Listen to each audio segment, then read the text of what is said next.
Okay, hello. Hi, everyone. So you heard, obviously, the world of John, which is quite amazing. But I want to take you back a little, because John and I were saying, well, what are we going to talk about tonight? And he said, just let's talk like we're sitting at a bar. So one of the things that I thought was just amazing as I was sort of looking at the world of John was 17 years old, John was the youngest branch manager for the Bank of Montreal. Coming from Italian immigrants, entrepreneurial, driving into that, I wanted to start this because obviously we're looking at a world that is being driven by entrepreneurship and immigrants today. Where'd that spark come from? Sure. Well, first of all, thank you, everyone. It's an honor to be in front of such a big group. The first time I went to a Thai event, it would have been in the 1990s. I don't remember exactly, but there was probably 2 or 3 tables, and I am stunned to see the size of this group. So, congratulations on putting this together. So, one of the ties and literally an affinity that I have for the Indian community is that we all kind of come from the same story, and we can replace, Italy versus India versus China, whatever country you want to insert, but it's a very similar story. And the story of my family's immigration from Italy was predicated on entrepreneurship. And why is that? Because nobody would hire them in the first place, so you needed to either feed your family or starve. And there was always a desire that you needed to form a community. You need to figure out what it would take. And yet education was very much prized because it's something that my family and most of my relatives didn't have. And so growing up in Toronto, I grew up in, if you're familiar with the Jane Shepherd, Jane and Finch area. So I thought I was rich, and yet my family still lives in the same 1,100 square foot semi-detached home where I was born and grew up. But that was my cocoon of community. And I worked there, I went to school there, and frankly, it wasn't until I took my first summer internship job down on Bay Street where I realized, oh my God, I just grew up in a complete cocooned environment, and really at first felt extremely out of place, to be honest. For the first 5 years of my life, I didn't know how to speak English. I spoke Italian first and then had to learn English. And I spent probably the first 25 years of my life trying not to be Italian because I wanted to fit in so bad, to be, what I thought everyone else was. And yet I had the same, Caucasian skin color, but not on the inside. It was all on the outside. And why is that all relevant? Because what you just said is, it does cause you to have a chip on your shoulder because you're fighting so hard all the time for acceptance in the community, yet you were always part of the community. So when I hear the classic immigrant story and how people are trying to fit in, it really resonates. And the thing that I love the most is the story of the technology entrepreneur is an immigrant story. And you probably already know, but using data for Silicon Valley, because we don't have the comparable data, 31% of all founders in Silicon Valley are from Indian descent. That is unbelievable. It's the number one proportion folks that are entrepreneurs, and this is really kind of the story that really resonates with me. Which is amazing. And we were talking about how things all come together, and famously Monty Burns once said to Homer Simpson, family, friends, and religion, the three demons you have to get rid of to be successful in business. But your world has been anything but that. It's been community, collaboration, building upon friends, like reaching out, mentorship, let alone jumping into the world of creating big things. But talk to me a little bit about how important that world was for you before you even got into the world of building the next generation of technologies and incubators and let's call it equity. Yeah, so what and again, it was a bit of a transformation for me early on my career. I did spend my time trying to prove myself because I was always, you always feel like you're an outsider. And so I would very much focus in on being a lone wolf and trying to prove that I'm just as smart. And then you start to realize that the power of community is really where it's at, and leveraging multiple people that have a similar goal. Let me give you an example in my business world. The Council of Canadian Innovators, which was mentioned, it's a lobby group that's now really driving the public policy in the technology sector for Canada. The reason why it was formed was because each individual CEO of a technology company was trying to influence public policy to government. And the reality was no one cared, no one listened. So you could easily be ignored. But you can't ignore 150 or 250 of the leading CEOs in technology in Canada. And all of a sudden, that single voice, the power of that voice together is what drives things. So I learned that early on, that when you're trying to seek the support of a community, doesn't mean you're not in competition. But at the end of the day, everybody in this room here is Team Canada. And we got to stop fighting against each other and start fighting against outside of this country, because that's where the real battle is. Totally agree with that one. Except I must say, yeah. I just wish that this nonsense with this Canadian government treating India like shit is bugging the crap out of me, and that nonsense has to stop. We're in the same community, we're the white hats here, we're fighting a battle here, and India is on our side, and yeah, we have different cultures, yeah, I get it, and different way of governing. That's not we're not the right way, and they're not the right way, but we're friends on here. But anyways, I say that, I saw the opening from she's lovely and stuff, but I feel like saying, will you speak to your boss and knock it off? You're embarrassing this country here. But anyways, that's my little sermon today on that. Okay, so let me take you back to 2015 for a second. So I was the CMO at St. Joseph Communications, where Toronto Life decided we'd go out for our 100 most influential. John was one of them. John and I started talking about all the world of innovation and everything. But at this point, he's running the new OMERS Ventures with a $500 million sort of pension fund that he's starting to push into, stalwarts like Shopify. It's growing at a crazy rate. He's introduced, with Jim Basali, CCI, coming into that world, all in the same breath. Talk to me a little bit about that period of time, because that's when Shopify was a big deal. Now look at where it is, but yep. How did you see it?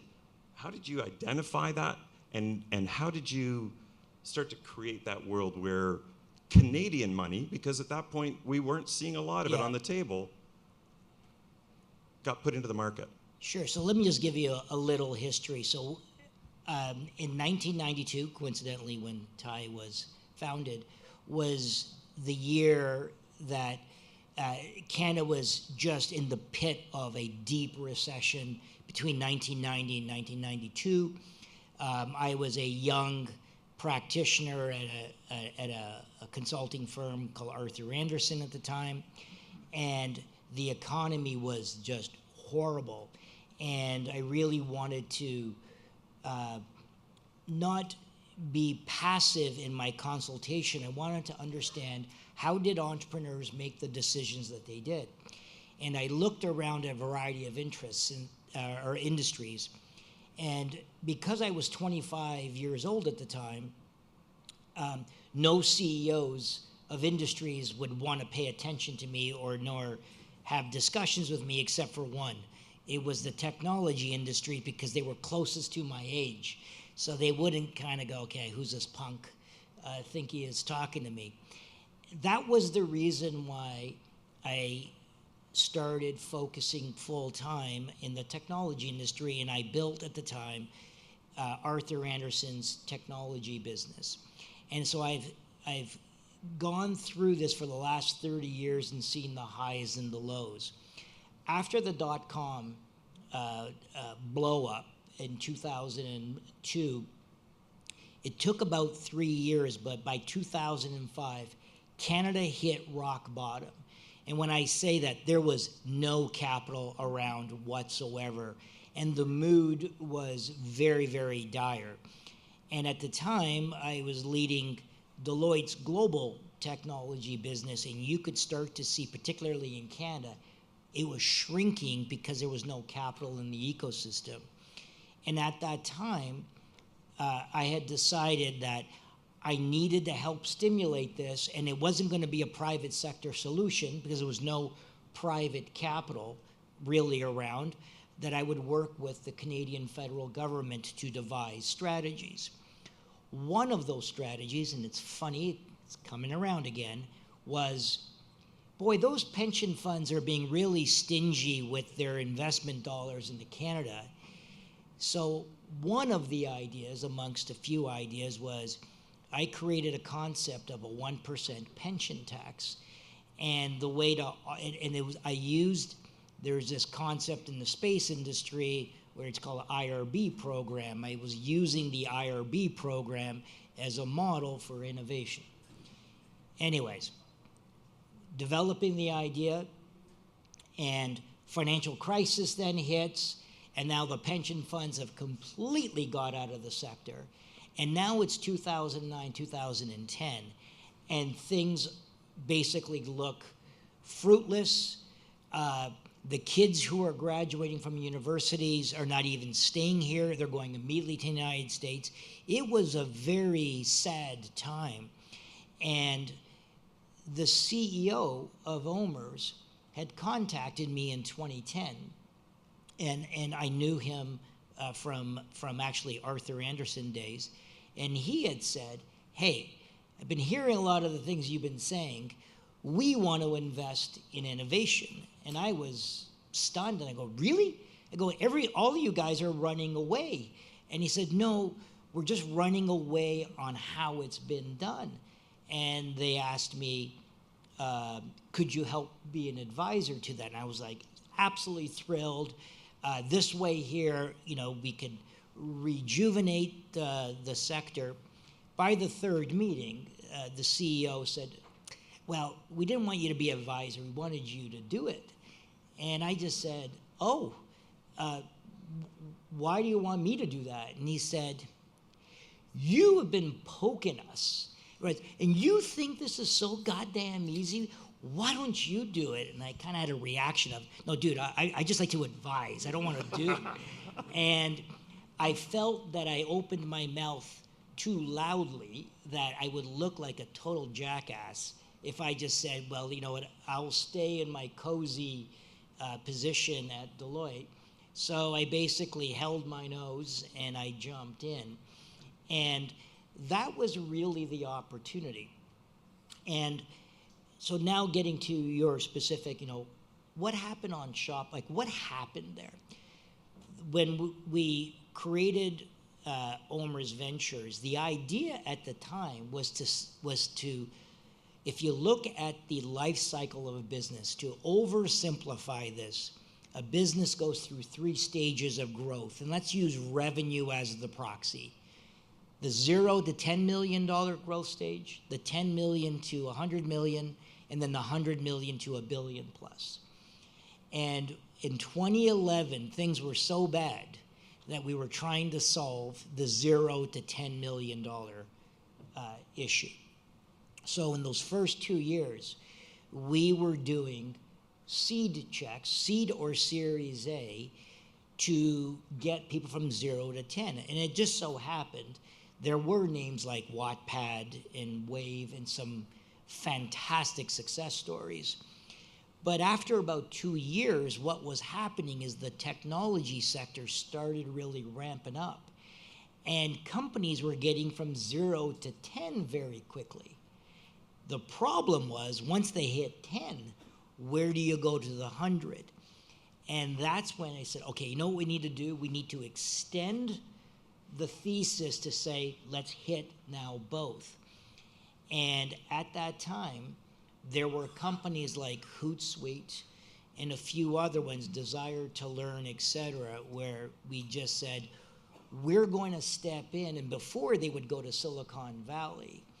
And because in my previous career, I was an advisor to many Silicon Valley VCs, I was able to see what they did that was different, and so really imported the ideas. But the one that people do ask me about is, well, how did Shopify come about? And the interesting thing on that one there, it is because of the founder, Toby Lutke.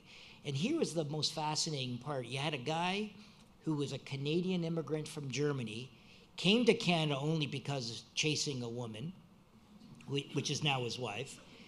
And he comes here, and he wanted to keep Shopify in Canada. That was the reason. And we were chasing Shopify for a couple of years.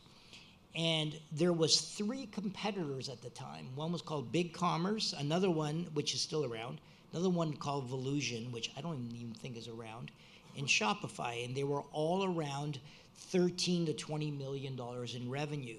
But it was a 3-horse race. And when I met with Toby, I said, why don't we do a big fundraising for you to bust you out of the pack, to self-declare you the winner and suck the oxygen out of the ecosystem so people pick you? And I said, let's put in $100 million. Now, that was 2013. I might as well have said $10 billion today, because that was the reaction of $100 million. And then I said, and I'm going to put half of it in through OMERS. Now, what I didn't tell him was that I was actually breaching all the concentration limits at OMERS, but I got carried away, and I said, yeah, no problem. I had to go ask the CEO, hey, I sort of breached the Pension Benefits Act and all of these sort of things. I don't know what to do now. And he said, I got your back. I got you. Thank God that turned out to be a success story, because I would have been fired. But the fascinating thing was during this time period, and Toby said to me, we've got 30 days to close. Oh, and by the way, I started negotiating the value, and he was like, no, you don't understand. This is the value that you're paying, and I'm giving you the opportunity because I want to stay in Canada. So I basically, I didn't do any work on the value really, other than just saying yes. But the interesting thing, and he doesn't get enough credit for this, he was already backed by a US VC, Bessemer, and Shopify was already known in Silicon Valley. And during the closing process, so we had 30 days originally, which is extremely fast to cut the biggest check in Canadian venture history, 30 days. And then Toby calls me up and he said, John, it's been leaked and term sheets are coming in and way higher value that I put in. And I know one of them was Sequoia. And Sequoia, still was, the firm. And Toby said to me, we need to cut it from 30 days to 21 days because I've got these and I've told them that there's already somebody in play, but if the deal falls apart, he was going to consider Sequoia and Dreesen and a few other folks, but I remember on the Sequoia. So now the funny thing with Sequoia, the managing partner who's just recently retired, every time I go to Silicon Valley, 3 times, I went to go meet him. And every time I met him, he introduced himself for the first time to me. And I'm like, Jesus, I really made a great impression on this guy. He could never remember that I came to see him, and only like 6 months apart. So Toby tells Sequoia, hold off for 21 days. We do the deal, and it gets announced. And I think Sequoia sees and says, who the hell are these jackasses? Like, these punks from a pension fund? Are you kidding me? And lo and behold, I get a call from Sequoia, and it's from the managing partner going, John, hey, when are you coming back to our offices? We got to do a deal together. So, but the great part of the story, it was Toby wanting to build a great global company. Remember, the revenues were at $13 million going to about $30 million. So it was and he already wanted to build the $1 billion company. So kudos to him, absolutely. My hat's off to him. That's the entrepreneurial story right there. Yep. Okay, so, and it was really the start of big money in Canada, right? That was the start. It launched that whole world where it was like, what? What, we can do that? What, we can go get money and bring that in? And we can be Canadian and grow globally? Entrepreneurs went nuts. Yeah, nuts. Yeah. My VC competitors called me an asshole and saying, well, he's going to screw up, he's going to lose it. But that was the demarcation point. And by the way, that's when Silicon Valley actually paid attention to Canada going, oh, something's going up there. And that was the start of the great run, I would say, in Canadian venture. Totally. Okay, let me take you to 2 weeks before your accident. We're having lunch at Jump, and we're talking about this crazy name that you want to call your private equity company, Mavericks. Is it too much? Is it over the top? Are people going to get the Top Gun theme? Because I really love Top Gun, and I love where this is going. But Mavericks is really cool, and I love the way it is. And I'm thinking about an X, because that's going to be real. That's actually, and you were really perseverating over that whole world, and it was a great conversation. I remember it.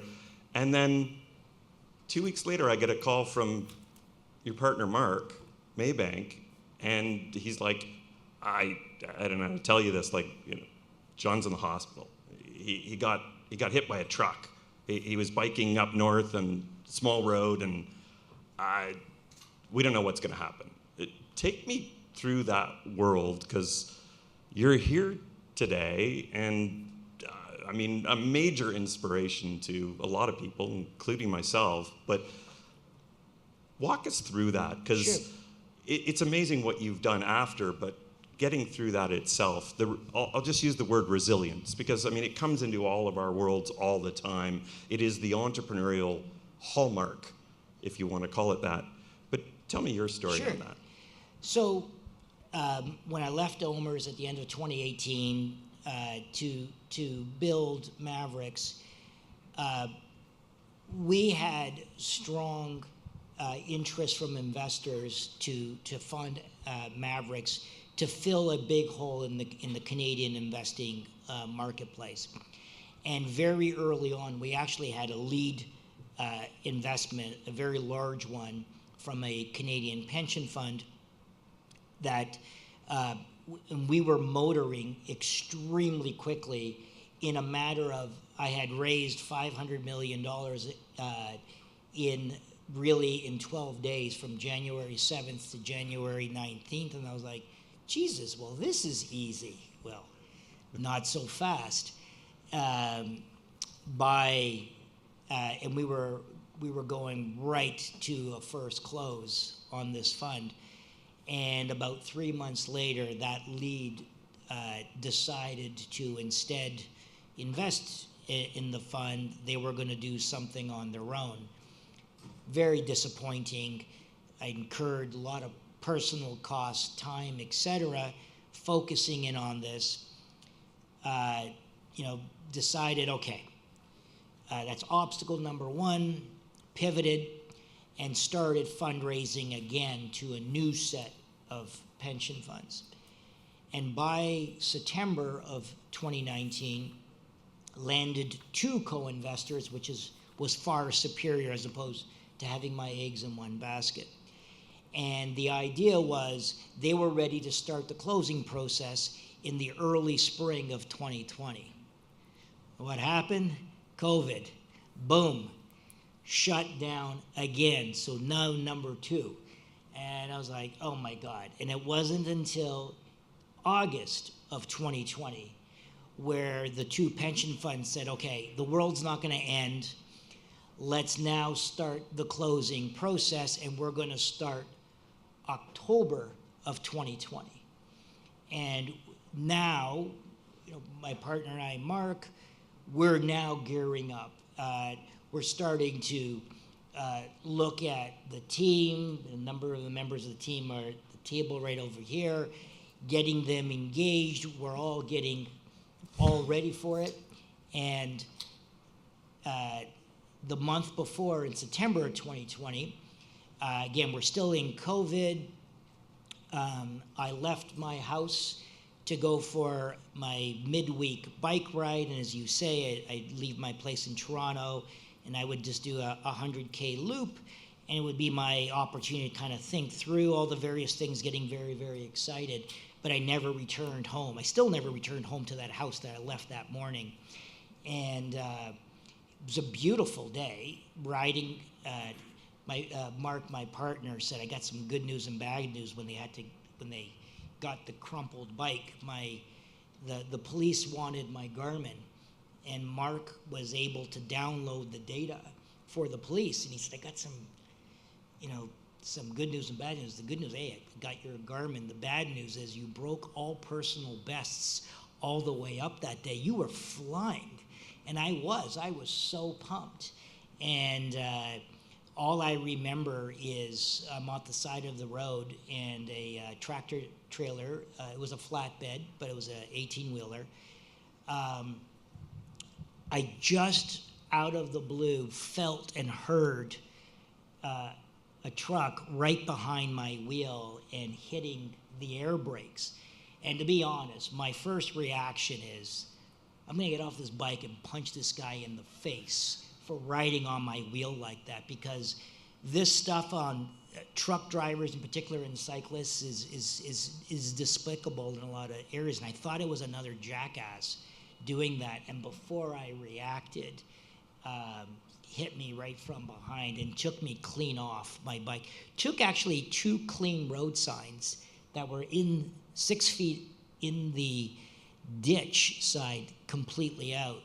And I was hit at 90 kilometers an hour and broke every bone in my trunk, and damaged all of my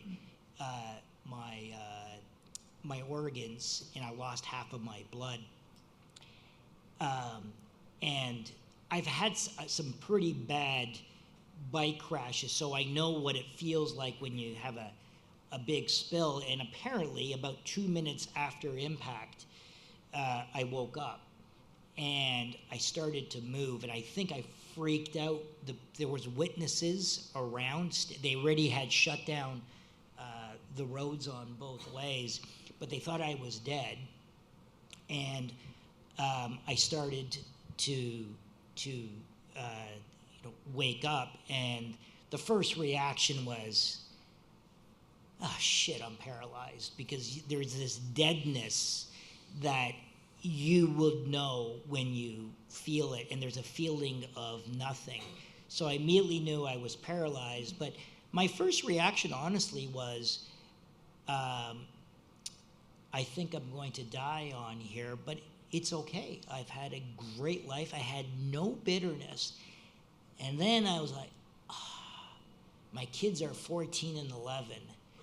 John, get up. And I started to try to get up with my forearm. And all I remember is somebody saying, no, stay down. Your back is broken. You're in a mess. And I remember the paramedics came very, very quickly. And they could not get me to Sunnybrook Hospital in time through air ambulance. So I had to take a normal ambulance, and they thought they can get me there in 25 minutes because they had about a 60-minute window. The one thing I do remember, they had to turn me upside down to put me onto the stretcher. I'm fully awake. And all of my pelvis is in 6 pieces at this point, and all of my ribs are shattered in multiple places. And boy, did I ever feel that. And they got me to hospital in 25 minutes. And I remember going over every bump. And I said to the attendant there, I go, I really apologize, but I'm going to have to swear on every single, and he said, swear away. And I was like, fuck, shit. That was swearable. Fuck. That was swearable. I just was like, it was just crazy amount of pain.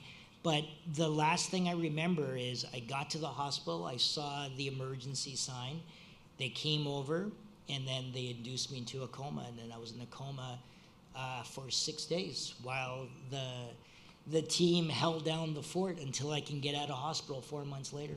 Okay, I'm being told that we've got to wrap things up. So, I mean, for me, it's the ultimate story of resilience. I mean, you're here today. You're still building incredible things. You're